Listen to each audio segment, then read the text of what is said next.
Les damos la bienvenida al episodio número 11 de Esto no es un podcast. Mi nombre es Úrsula Manrique y me acompaña mi colega y amiga estimada Romina Panelo. ¿Cómo andás, Romy? ¿Todo bien? Hola, ¿cómo estás? Sí, compañera. Mi amiga fiel.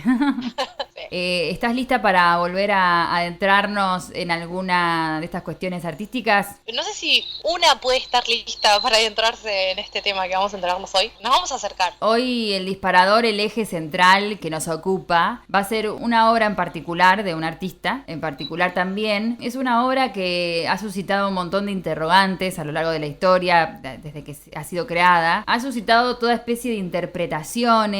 Es una obra fascinante, cuando uno la mira no la puede dejar de ver. A nosotras nos encanta esta obra y queremos desglosarla un poco en el podcast de hoy, hablar un poco de qué se ha dicho sobre ella y bueno, intentar saber o averiguar su significado, entre comillas, por supuesto, imposible. Y no pretendemos eso. Yo creo que sobre todo lo que nos pasa es que la intriga, ¿no? Que bueno, le debe pasar a todos. ¿Qué quiso hacer? ¿Qué quiso hacer con eso? ¿Por qué? ¿Por qué esa figura? Iremos viéndolo a lo largo de este espacio. Paciencia, porque es un monstruo, es una obra inabarcable en realidad. Sí. O sea, requiere mucho más tiempo, creo que años, ¿no? Pero por bueno, supuesto.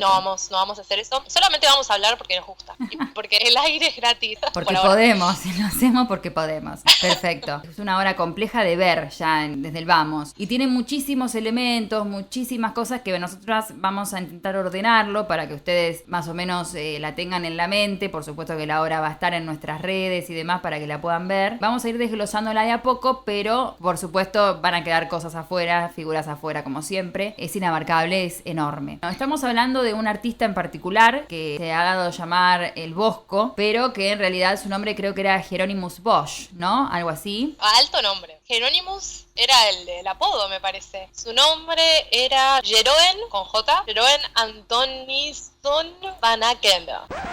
¿Qué idioma es ese? Tremendo. Bueno, así se llamaba. Listo. Vamos a decirle el Bosco. Bueno, después se hizo llamar Hieronymus, como Jerónimo, pero el lenguaje holandés de ese momento. Pues bueno, dijeron, bueno, el Bosco.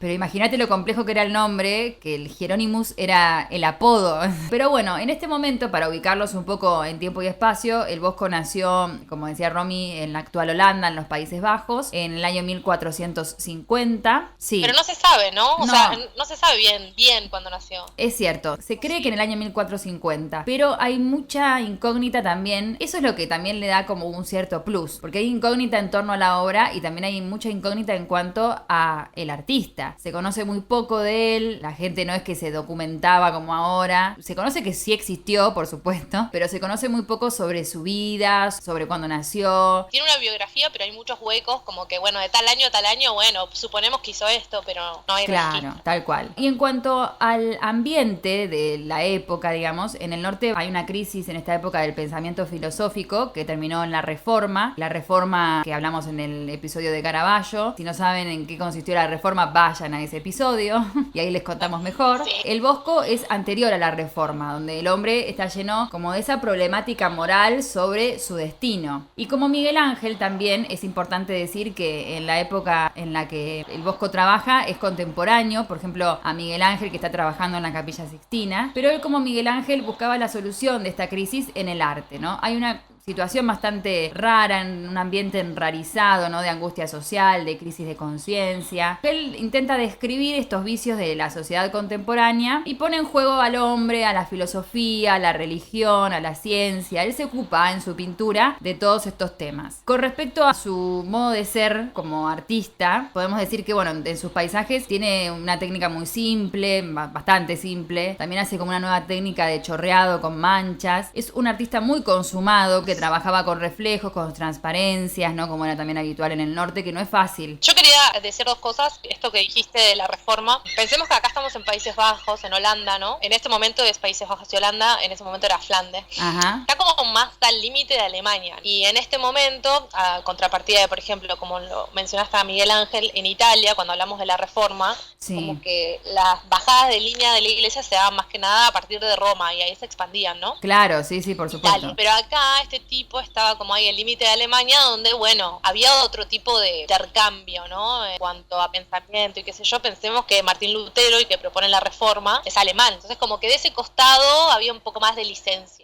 Sí, sí, es importante decir eso también. Y lo de la buena factura creo que es porque era un tipo que tenía un buen pasar económico. Leí que se había casado con una mina que tenía mucha plata, entonces como que nunca necesitó ir a mendigar, ¿no? Laburo como cualquier buen pintor de la época. Ah, claro, no necesitaba eso para vivir, digamos. Claro, entonces tenía acceso capaz a buenos materiales, a un buen maestro, no sé, y también tenía la licencia de pintar más o menos lo que él quería, ¿no? Tenés a alguien que te paga la obra, tenés ahí un límite, ¿no? Una bajada de línea. Claro, si tenés a alguien que te dice esto sí, esto no. Esto de que cuando te encargan algo, ¿no? Poder ponerle, bueno, dentro de lo que te encargan, poder ponerle algo tuyo, ¿no? Como artista. Y que no te digan nada. Pero vamos a hablar de la obra en sí. Estamos hablando de una obra que se llama actualmente El Jardín de las Delicias, que pintó el Bosco. Pero en realidad no se sabía muy bien si ese era el nombre, no tenía nombre. Se le fue Hay como poniendo una periodización de los nombres.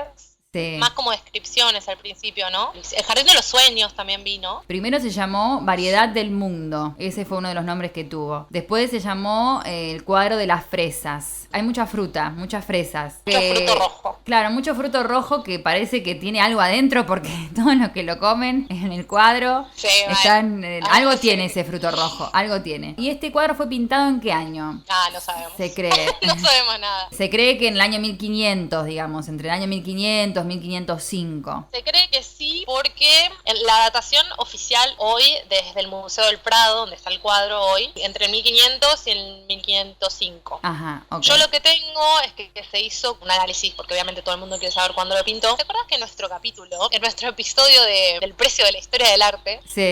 vos hablaste de que analizaban las tablas, ¿no? Que de qué madera venían, de qué árbol, de qué Ah, época. sí, yo hablé de esa Bueno, técnica, sí, de datación. Exacto, de la datación, digamos, del soporte. Y eran tablas de roble del 1460 al 1466. O sea que antes de ese momento no lo pintó. Perfecto. Supuestamente, ¿no? Bien. Siglo XVI. Sí, más o menos redondeamos ahí ese año. Como el cuadro es enorme, vamos a intentar desglosarlo por partes, describirlo un poco. Se trata de un tríptico. Es un panel, digamos, que tiene como puertitas que se abren, entonces quedan 3 cuadros. El del fondo y las 2 puertitas abiertas. Una ventanita, ¿no? Como una ventana, claro. Eso sería, como a grandes rasgos, lo que es un tríptico. Que es una tradición muy medieval, ¿no? La del tríptico. Un soporte de madera y la técnica es óleo, si no me equivoco. El primero que comisionó esto, el que le pidió el cuadro supuestamente al Bosco, era un duque, creo, de Bélgica o algo así. Era privado, ¿no? Este encargo. Supuestamente fue vista la pintura en el palacio de Enrique III de Nassau. Es la corte de Borgoña, digamos. Ahí va. Esto es, como vos dijiste, tiene una tradición medieval porque en general los trípticos se pintan o se hacen para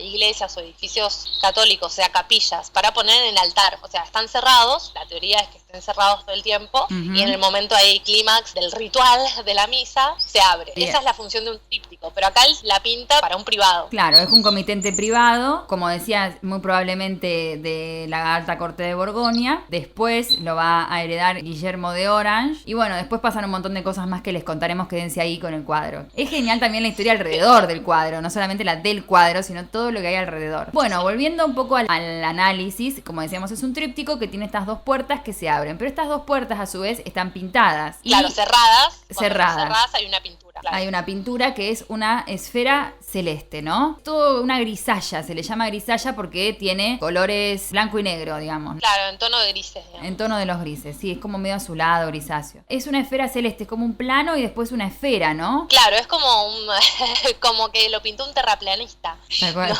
Antes de que nos adentremos las dimensiones, más o menos, Dale, sí. largo es casi 4 metros y de alto 2 metros 20. O sea, es enorme. el panel, son 3 paneles como dijimos, los 2 paneles del costado tienen casi 1 metro 97 centímetros y en el medio casi 2 metros. Así se compone todo. Cerrado, lo que estamos hablando ahora de esta esfera mediría más o menos 2 metros por 2 metros.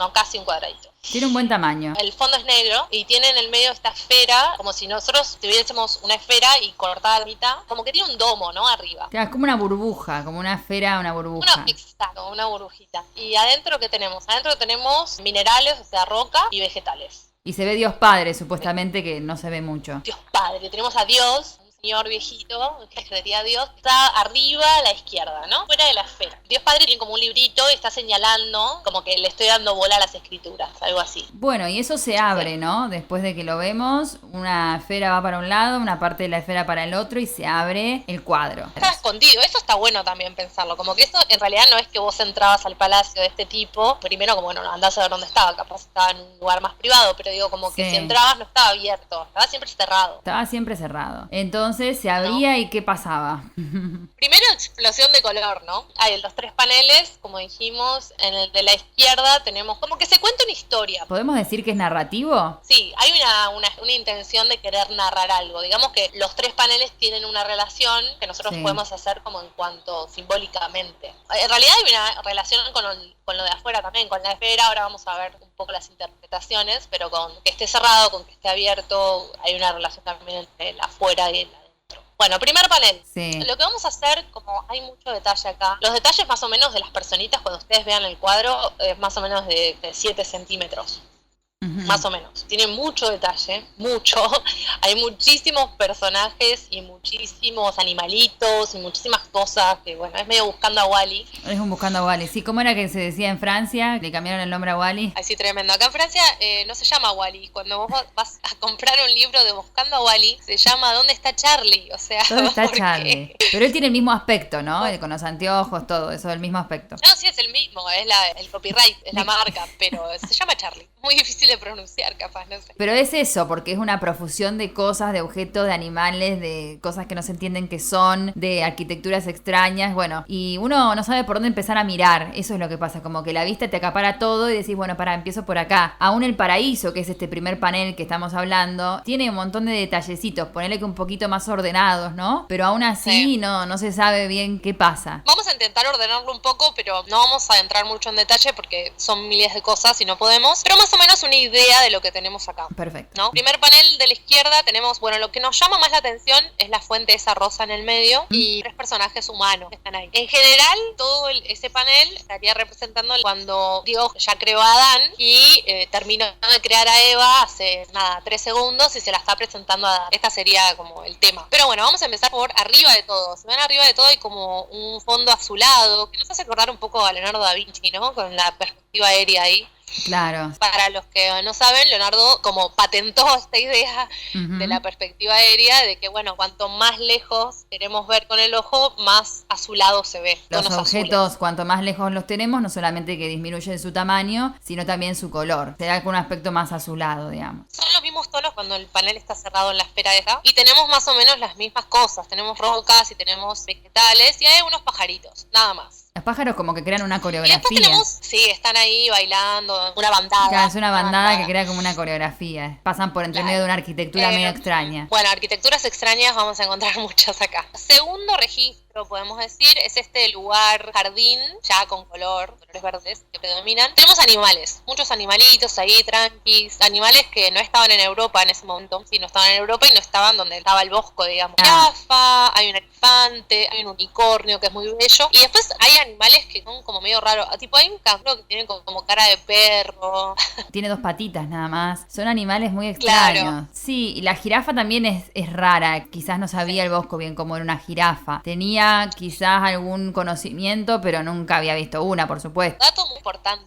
Cuando dijimos que se pintaba este cuadro más o menos 1500. 1500, ¿no? Sí. En 1440 sucede algo muy importante para nuestra civilización occidental, que es la invención de la imprenta. Clave, porque con la imprenta empiezan a circular libros de todo tipo, como que van a llegar grabados, no solo de cuadros, sino también de animales. Sí. Quizás no tenés contacto con esos animales directo, pero bueno, empezás a ver de qué se compone el mundo, básicamente. Existen en otras latitudes que no son la tuya, estos animales. Claro, y acá están todos mezclados, el Bosco los mezcló todos. Está todo como tranquilo, pero hay alguna agitación. Por ejemplo, hay un animalito que está comiendo a otro como que lo persigue, como que hay algo que se está gestando ahí, va aumentando la tensión, podemos decir. Claro, sí. ¿No? Y después tenemos otro registro que es el de la fuente. Este me encanta, es re lindo. La fuente de la vida, como decía Ursu del paraíso, ¿no? La fuente de la vida es una fuente sumamente alienígena, diría yo, ¿no? Sí. Como que las formas son orgánicas, o sea, tienen una base orgánica de plantas y animales. pero bueno, es totalmente artificial. No parece que estuviera hecha de un material constructivo, sino como de, no sé, como de un cartílago, ¿no? Cartílagos de cactus, como crustáceos, De ¿no? crustáceos, sí, parece hecha como de crustáceos, como que tiene está las muy bueno. pincitas. Lo que más me gusta de esta fuente, me encanta la base, no sé si la puedes ver, pero la base son como rocas, Sí, como sí, que se ve. le salen cristales, es muy flashera. Sí, sí, sí. Y los chorritos que le caen Bueno, también es bellísima, sí. sí, re coreográfico como vos decías, sí. Tenemos la fuente, del lado izquierdo tenemos patitos, garzas, como aves, y del lado derecho tenemos reptiles, están entrando como en una cueva, también raros, como hay animales que uno puede encontrar en la naturaleza y otros que son totalmente bizarros. Claro, fantástico, sí, ese que tiene como una Claro. capa, tiene como un cono, que parece un huevo, como un Sí, reptil disfrazado. tiene como una armadura, ¿no? Sí, sí, es rarísimo. Después hay otro que tiene como 3 cabezas. Sí. Y después es un patito normal. Bueno, mezcla. Acá clave, van a ver del lado derecho de la fuente hay una serpiente enroscada en un árbol, que es una palmera. El pecado original, ¿no? Podría remitir. Y en el medio de la fuente esta tenemos una lechuza, que nos mira encima. Sí, nos está mirando. Mira la escena. Un agujero y en el medio está la lechucita. Y la lechuza puede querer decir sabiduría o también era como medio mal augurio, ¿no? Claro. Como que se venía gestando ahí algo entre los animalitos y ahora se está poniendo peor la cosa. Está la lechuza ahí diciéndonos, Ojo. ojo. Después tenemos como un bosque con manzanos y tenemos, bueno, la escena de Dios o Cristo. Sí, Dios, ¿no? Podemos decir, pero Dios joven, no es Dios viejito. Cristo no había nacido todavía. Claro, no En había esta nacido. etapa de la Es verdad. creación no había nacido. Claro, es antes de Cristo. Se parece a Cristo igual. Sí, se parece. La está agarrando de la mano ahí a Eva, como que le está tomando el pulso en realidad. Y tenemos a Adán del otro lado, como sentadito ahí. Te la está Bueno. presentando, como vos decías. Sí, hola, ¿qué tal? Bueno, y después acá tenemos más animales. Del costado de Eva tenemos a conejitos, que podríamos pensar, bueno, fertilidad, no sé. Puede ser. Y después abajo hay como animales más raros aún, tenés como una foquita que sale ahí de la laguna, pero también como que en todo va un poco peor, como que hay animales comiendo a otros, cazando. Es la naturaleza, ¿no? Claro, pero ¿por qué elegir este momento, no, de comerse al Sí, otro, de ¿no? depredadores, cazar, sí. de violencia. Ajá. Y acá se terminó el panel, El ¿no? primero, Entonces esta sí. sería como la presentamos en el Edén acá.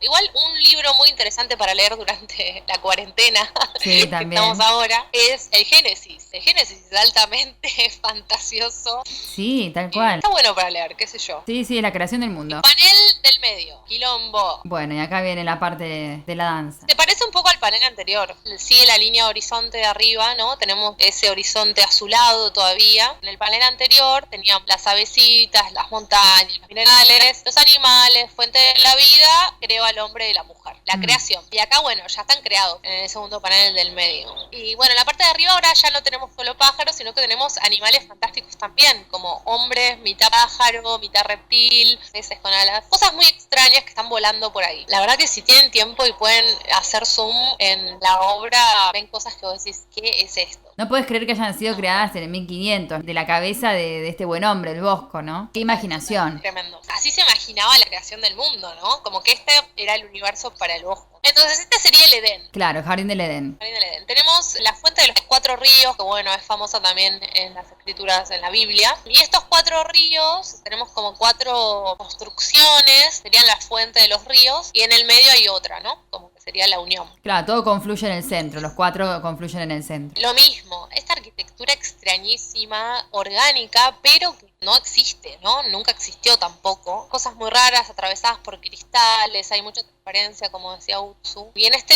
momento, en este lugar del cuadro, encontramos a gente franca todavía, como sí, fantasiosos. Hay mezcla de mujeres, sirena, gente jugando con animales, animales que son mitad hombre también, mitad mujer, raro. Ujú. Están todos en posiciones equilibristas. Están haciendo como equilibrio, ¿no? Malabares. Están ahí en modo lúdico, ¿no? Jugando. Claro, todos tienen como Medio una como acción. que, sí, y medio como que no existe ni el tiempo, ni el espacio, ni la gravedad, no importa las leyes de la física, digamos. Y hay un par de, bueno, de caricias, ¿no?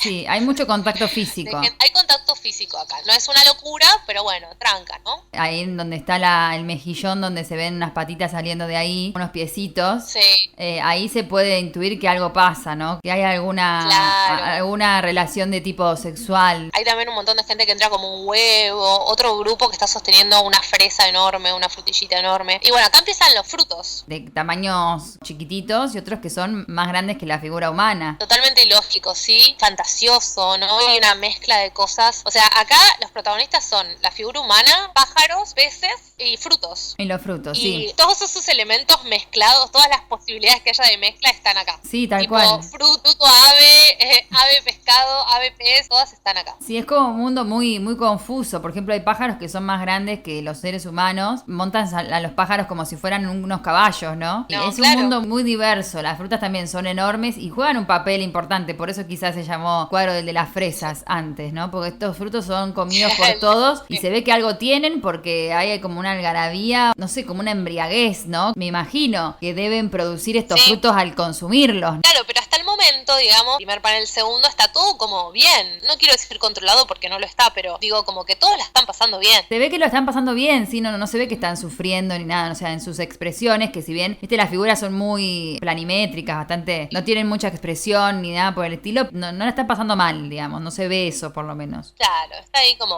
todo bien. Está y después, todo bien. Bueno, acá en el medio tenemos como momento de tensión, después de esto de la fuente de los 4 ríos, abajo tenemos como personas que están montando caballos y otro tipo de animales, vacas, cerdos, bueno, animales también fantásticos. Camellos. Son en su mayoría hombres, varones, vamos a decir, y están formando un círculo. Y en el medio de este círculo hay como un laguito, ¿no? Una lagunita. Una piletita donde hay solo mujeres, ¿no? Y las mujeres están bañando ahí, muchas tienen pájaros en la cabeza, frutas en la cabeza. Y bueno, esto se llama el baño de Venus, esta parte, y tiene que ver con, bueno, la idea de cortejo. Claro, te iba a decir, sí. La idea de cortejo se nota como que el artista quiso hacer la idea de movimiento, ¿no? Circular, como que están circulando alrededor de esta fuente, están las mujeres ahí pasivas, ¿no?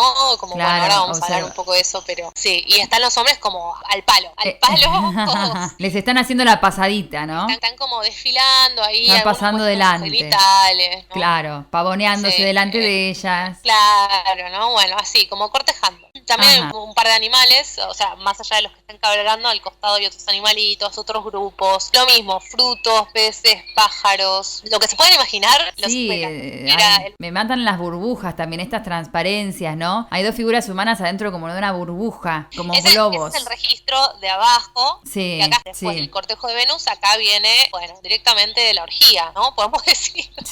Sí, todos juntos. Sí, hay como referencias sexuales todo el tiempo, en todo el cuadro, en todas las figuras, casi todas, todo el tiempo. Es inevitable pensar en eso porque están todos desnudos. No hay ni un vestido acá. No solo que están todos desnudos, sino que bueno, esta idea que hablamos de las tensiones, también entre los animales en el panel anterior, pero se tocan, viste, juegan, la idea de juego y acto sexual está como al mismo nivel, ¿no? Claro, sí.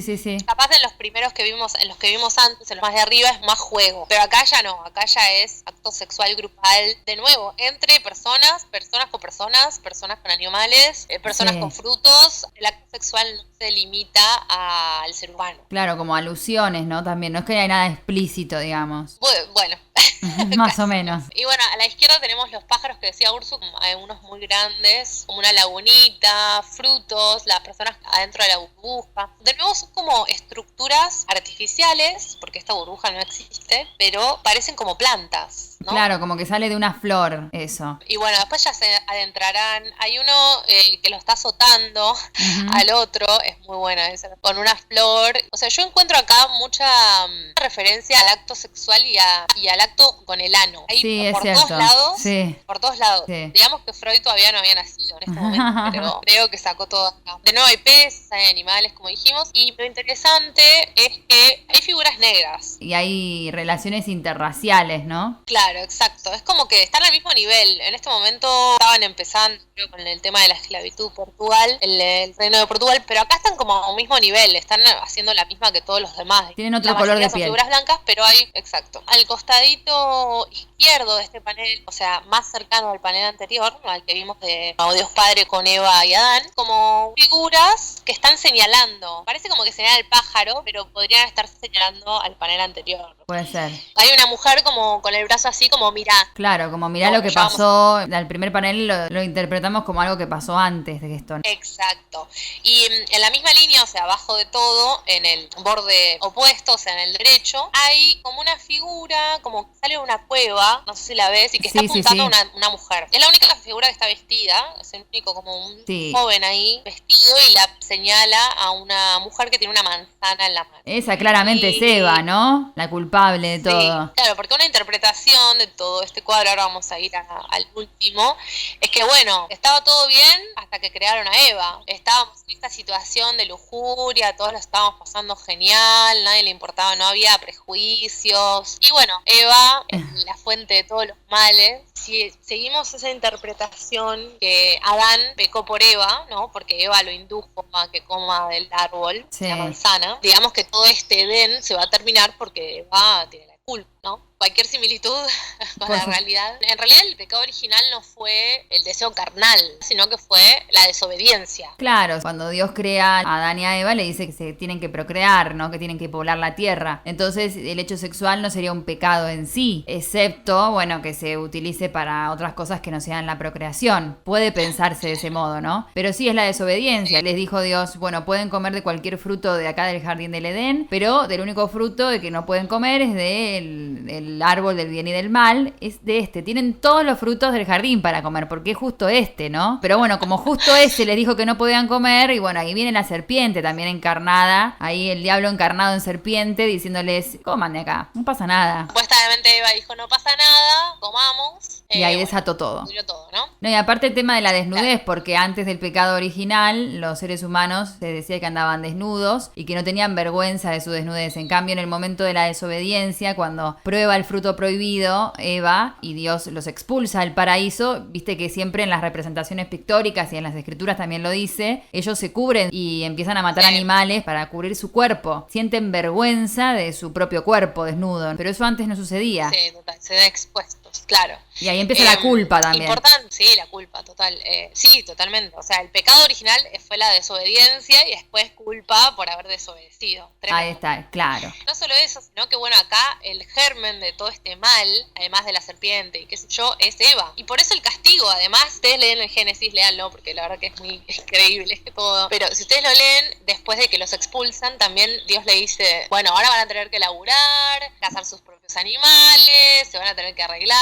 Claro, su propia comida, porque antes esto les había dicho, pueden comer de lo que quieran de acá, no tienen que esforzarse, están todo el día mirando el cielo y pueden comer de todo lo que tienen acá, de todo. En cambio ahí se tienen que esforzar ellos por conseguir sus propios alimentos y demás. Sí, y todo por culpa de una mujer. Nunca aceptando responsabilidad. Ahora vamos al tercer panel, que si lo vemos, si hacemos zoom out, nos alejamos, vemos que los primeros dos como que comparten el horizonte, lo que habíamos dicho del horizonte azulado, están como en los registros que veníamos diciendo. Pero este tercero es un bardo. No tienen la misma lectura, no tenemos una lectura así de arriba para abajo, horizontal, sino que la lectura es más diagonal, como si hiciésemos un zigzag. Me hacen acordar mucho esas sí. arquitecturas de arriba a como si fueran fábricas actuales. Sí. Fábricas de sí. noche o prendidas a fuego, no sé, como que ese color, esas ventanas de luz que salen. Es que sí, parece, ¿no? Lo que vemos en la parte de arriba, en el tercer panel, que sería el infierno esto, ¿no? Teóricamente. Vemos un incendio. También con esto de la imprenta que te mencionaba, empiezan a circular un montón de libros de ficción y no ficción. Uno de ellos, que creen que es importante para este cuadro, es la Divina Comedia de Dante. Claro, sí, muchos dicen que es como la Divina Comedia en pintura esto, ¿no? O algo parecido. Claro, sí, el Bosco capaz lo leyó o tenía conocimiento de la Divina Comedia, ¿no? Pero bueno, es el infierno, ¿no? Tiene sus diferentes partes. Lo que vamos a ver también es que en los dos paneles anteriores, como que la luz es bastante igual, ¿no? Como bastante Sí, homogénea. universal, podemos decir, Claro. homogénea. Y acá la luz como que se va aclarando hacia la parte de abajo. Abajo tenemos claridad y arriba es así bien Muy oscuro, sí. bueno, tenemos el incendio, ¿no? Qué sé yo, gente corriendo, el infierno, imagínense. No podemos hablar de registros, pero podemos hablar de partes. Tenemos esta parte después de lo de los incendios, que hay una oreja, dos orejas, le sale un cuchillo. La hoja del cuchillo. La hoja del cuchillo, claro. Y en las orejas, como que son orejas grandes, ¿no? Tamaño grande, más grande que las personas. Y bueno, claramente un símbolo fálico. Como un instrumento de tortura, ¿no? Como una guillotina, una especie de eso. Sí, total, saliendo de orejas. O sea, esto, ¿cuándo dijimos que se pintó? Siglo XVI. Nuestro episodio del surrealismo fue del siglo XX.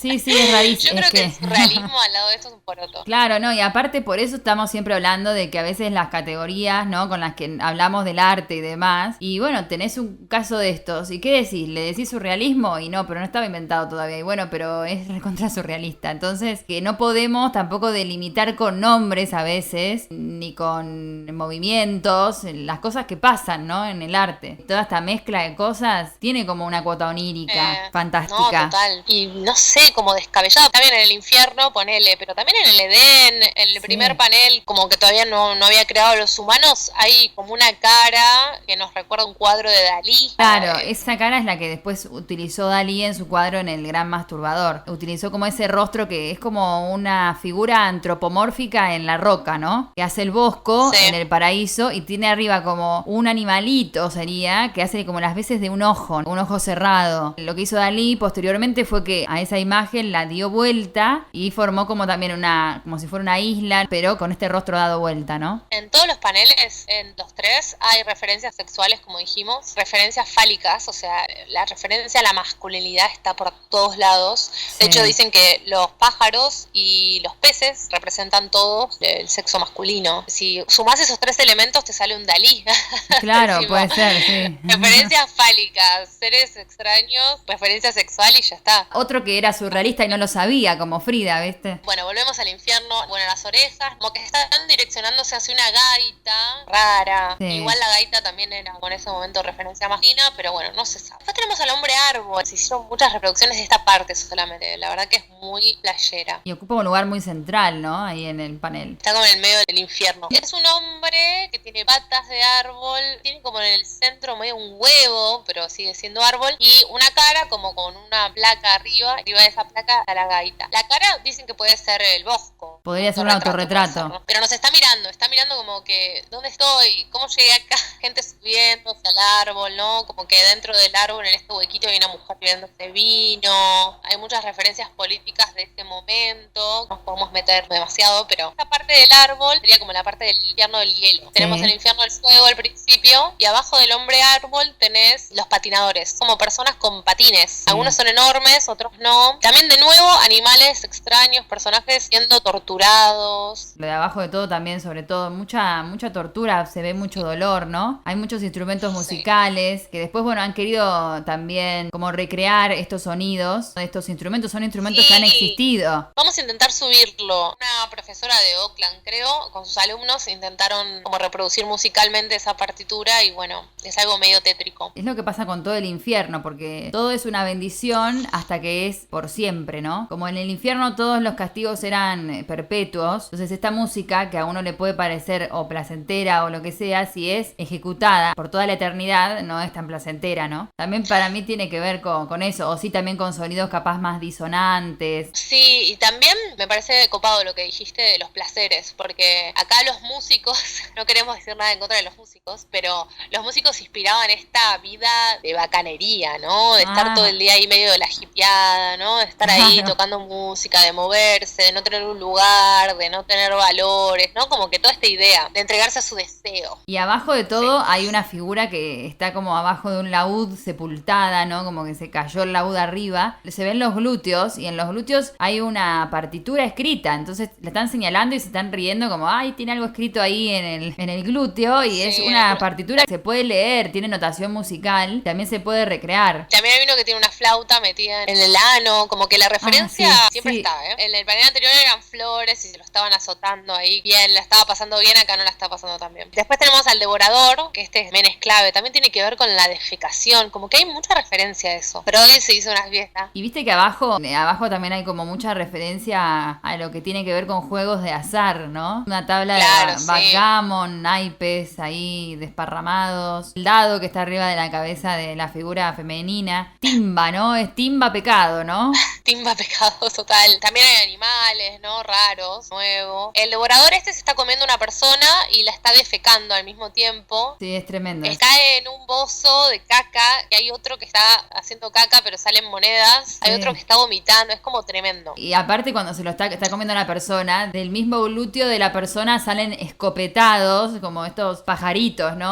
No se puede creer. Y después también hay una especie de animales que están comiéndose a un ser humano ahí abajo de todo. Sí, lo están claro, mordiendo. como que te están comiendo, porque bueno, en el infierno, viste, como que te persiguen y si no te torturan, te comen, algo así. Lo están despedazando. Hay una mujer también al lado del devorador que está como mirándose en un espejo cóncavo convexo. Hay que verla muy en detalle, pero se está como mirando y como que es la vanidad, ¿no? Que ella se mira, claro, tiene como un burrito al lado que acá sería el carnero, o sea, el diablo, y se mira y no es tan bella, no muy vanidosa capaz. Uno de los 7 pecados, justo. Claro, están acá como resumidos. Bueno, en esta parte de abajo es donde hay más luz, como habíamos dicho, y en el costado derecho tenemos como la última escena donde hay un cerdito que tiene un tocado de monja, sin atributos de persona, ¿no? De humano, que está intentando besar a un tipo que está desnudo y tiene como un documento en la pierna, y atrás hay un tipo que tiene unos sellos, ¿no? Como que viene a certificar algo. Esta parte es como medio una crítica de iglesia. Puede ser una crítica desde dos lugares. Esta escena justamente con el que tiene tocado como de una monja me hace acordar a los tímpanos de las iglesias medievales, que había una zona como del juicio final, del infierno, cuando estaban todos los condenados, había gente que pertenecía a la iglesia, clérigos, monjas, y había una crítica también diciendo que no por ser clérigos o monjas se van a salvar de ir al infierno, o sea, hacían las cosas mal, van a ir al infierno también, ¿no? El infierno es para todos, digamos. No, sí, total, no, aparte había una costumbre, creo que tiene que ver con esto de que, bueno, la gente que no tenía familia,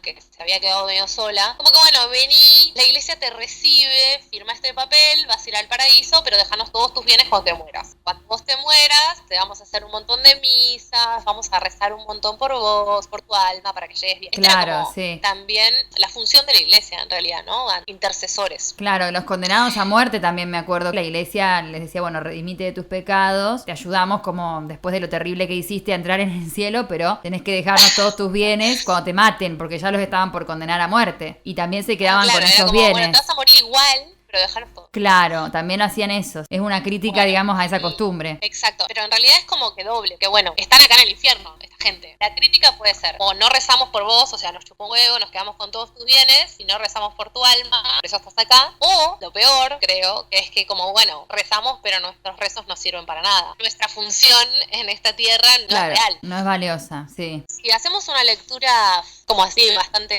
lógica, bueno, es eso, ¿no? Creación de Eva, de Adán, Eva la cagó, supuestamente, tentó al hombre, todo se fue a la mierda, estamos en el infierno. Estábamos todos bien, todos felices, todos contra todos, y después claro. Llegó esto, el infierno, y como manera de castigo, ¿no? Claro, eso sería como una de las interpretaciones que es totalmente válida. También, bueno, hay un documental que salió hace unos años de este cuadro, que lo sacó el Museo del Prado con algunos especialistas, que lo pueden buscar en internet, está. Vamos a subir el link igual. Sí, por supuesto, vamos a subir el link, así lo ven. Una de las cosas que sostienen, que me pareció valiosa, este tema de que nosotros decimos, qué raro, ¿no? Esta mezcla de animal con humano, con esto, pero tiene mucho de mitología, y también hay una tradición en los manuscritos medievales que tenía que ver con los márgenes de los manuscritos. Digamos que se reservaba ese espacio para representar motivos vegetales extraños, inventados, y también animales fantásticos, ¿no? Entonces podría decirse que esto sigue un poco la tradición medieval de los bestiarios, pero que en vez de limitarse al margen del manuscrito iluminado, como que ahora toman un protagonismo distinto, están en el centro, ¿no? Entonces a nosotros nos parece medio descocado ver todo esto, pero en el medioevo era muy normal verlo en los caprichos. Sí, claro, la pregunta de todo esto es de dónde sacó todo esto el Bosco, ¿no? Porque esto Claro. en la Biblia no están descritos estos animales ni estas arquitecturas que hablábamos. Claro, bestiarios ha habido siempre, ¿no? Esto ha existido. Entonces no es que sale de un repollo, ¿no? Tampoco todo esto. Bueno, con respecto a este estudio, ¿no? Del significado y de qué podría llegar a significar, o por qué él lo hizo de esta manera, no de otra. Hay un historiador del arte muy conocido que es Ernest Gombrich, que estudió este cuadro. Lo que él dijo era que hay que ir a las fuentes, ¿no? Que en realidad uno a veces tiende a imaginar cosas que están fuera del cuadro. Entonces él dice, el cuadro de la época se analiza con una fuente de la época y no hay que buscarle ni enreverarse en otras cuestiones o en otros significados, sino que todo está acá. tierra. Y él dice, bueno, quizás las interpretaciones más recientes se centraron mucho en lo que es el elemento sexual y se centraron demasiado poco en otro tema, que es lo que parece impregnar todo el cuadro, que es el tema de la inestabilidad, de la fugacidad, dice él. Digamos que le presta mucha importancia a esta gran grisalla que es el exterior del tríptico, como dijimos al principio, este tríptico cerrado, que muestra esta imagen de la Tierra como un disco plano, está rodeado de agua, a Dios Padre, ¿no? Y además, esto no lo dijimos al principio, pero hay una cita, hay una inscripción en el tríptico cerrado. Sí, hay una inscripción. Claro, que sí. es el Salmo 33. Dos inscripciones. Dos inscripciones, una en cada una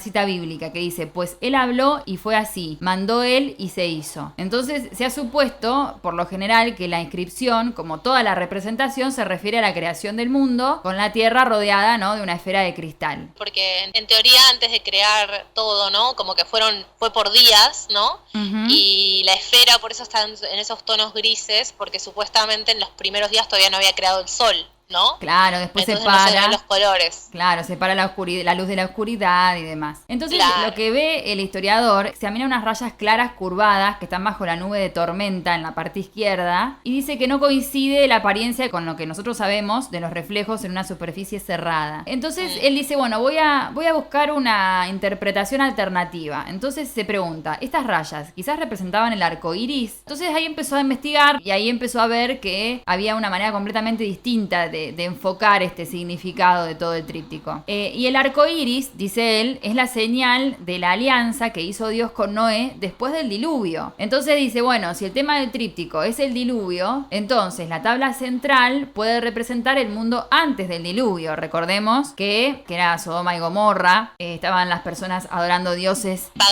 paganos, claro. Estaban como obedeciendo mucho a su deseo y no estaban obedeciendo tampoco a Dios. Entonces, ¿qué dice Dios? Bueno, pórtense bien porque les voy a mandar un diluvio. Dice a Noé. Noé dice, estoy armando el arca. Vengan todos al arca porque va a haber un diluvio. Dice, no, nosotros estamos acá lo más bien, ¿no? Todos siguen... Mal, ni en pedo me voy de acá. Claro, ni a gancho me voy de acá. De hecho, todos conocen también la historia. Lot, que tenía una mujer que mira para atrás y se convierte en sal, porque mira para atrás como añorando todo ese mundo, ¿no? Claro. De pecado. Entonces se convierte en sal porque, bueno, se quería quedar ahí. Entonces no podía ni dudar. Qué tremendo. No podías ni dudar, no. Entonces la tabla central, dice Gombrich, puede representar el mundo antes del diluvio. Entonces el galanteo, ¿no?, de que hablamos, la codicia, no sería como una referencia a la depravación del hombre, sino que también ilustrarían las escenas concretas sobre la tierra que después incitaron a Dios a decir, voy a mandarles el diluvio porque esta gente hay que empezar de cero, ¿no?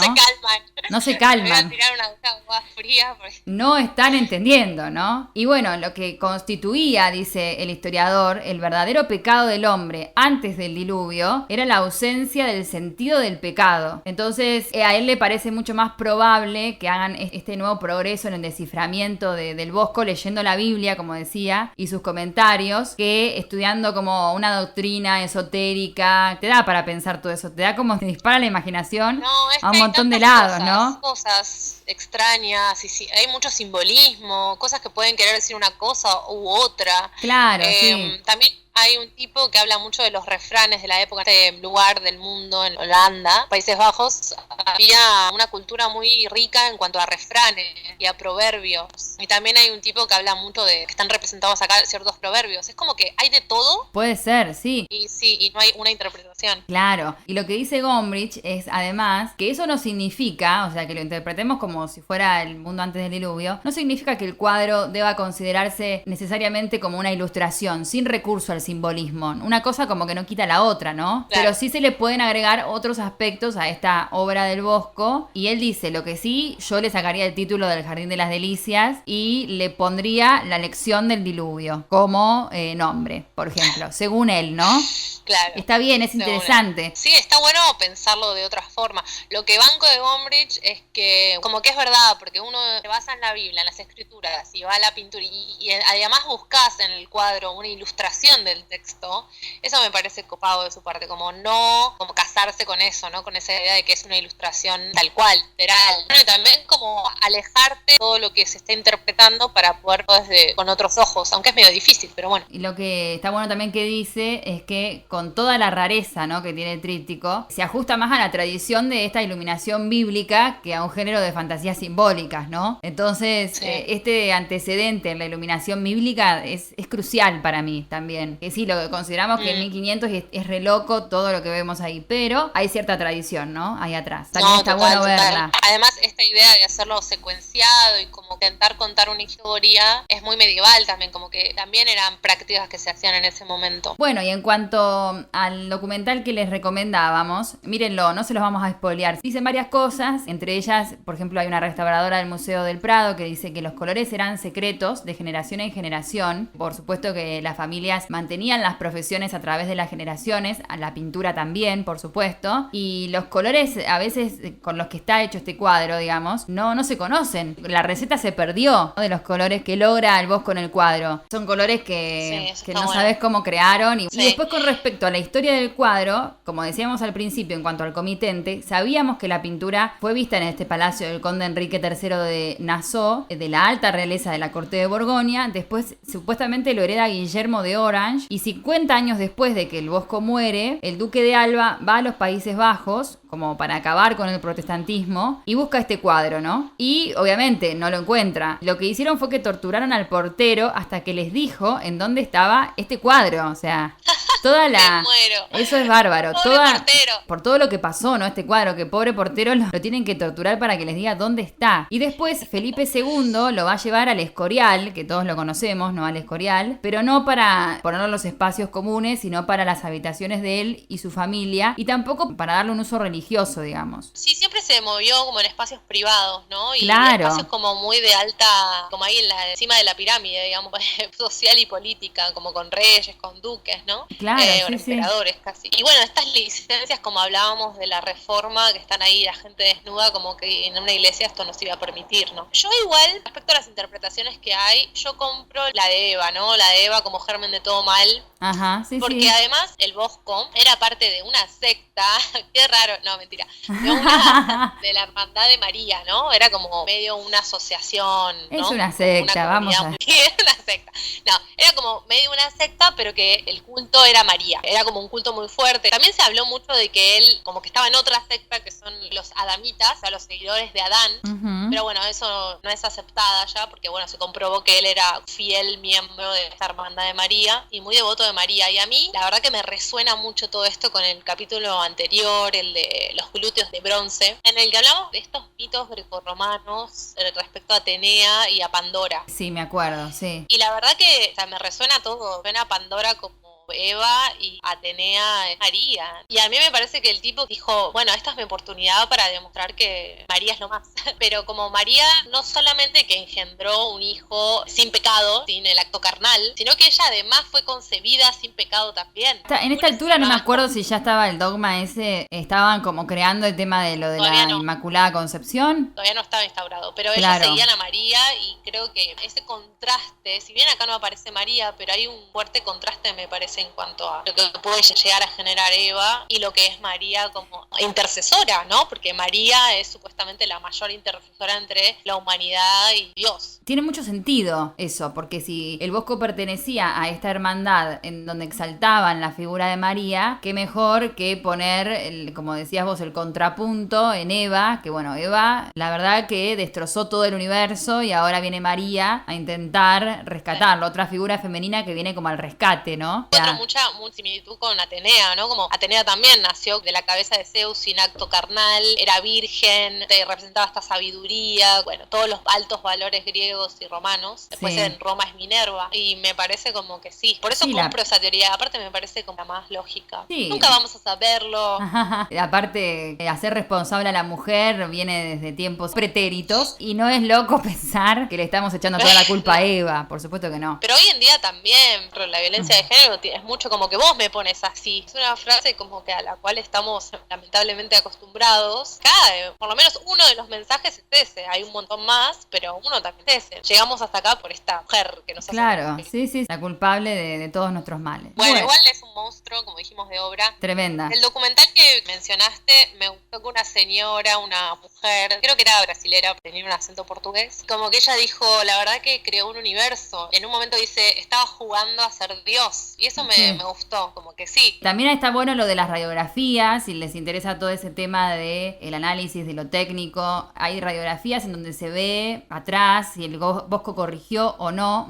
Lo van a saber mirándolo. Sí, cómo hizo algunas figuras, si las cambió o no. El tema es que podemos saber si las cambió o no, pero no sabemos por qué razón. Y eso va a quedar siempre como ahí flotando en el aire. Es un gran misterio y a la vez es fascinante también pasar el camino. Como siempre decimos, no queremos darle un significado o darle un punto final, porque por eso el cuadro sigue activo todo el tiempo, ¿no? Igual, si no le quieren dar ningún significado, entren a verla porque van a estar mínimo media hora mirando cada personaje, cada estructura, sin ponerle un significado a lo que eso puede llegar a ser. Disfruten de esa experiencia. Lo que quiso hacer el Bosco es increíble. La verdad que es como que una fiesta visual. Una fiesta visual, tal cual. Disfruten de la experiencia de verlo nada más. Para mí el nombre de Jardín de las Delicias está muy bien. Sí, también. Así depende que sea para cada uno una delicia, ¿no? Y listo. Pero tenés unos frutitos, y no, una delicia. Una delicia este cuadro. Bueno, si te parece, Romy, hasta aquí el episodio de hoy. Espero que les haya gustado. Sí. Muchísimas gracias por acompañarnos siempre. Nos volveremos a encontrar en la próxima ocasión. Sí, dale, gracias. Coméntenos, queremos feedback de lo que piensan del cuadro, de nosotras, el que quieran.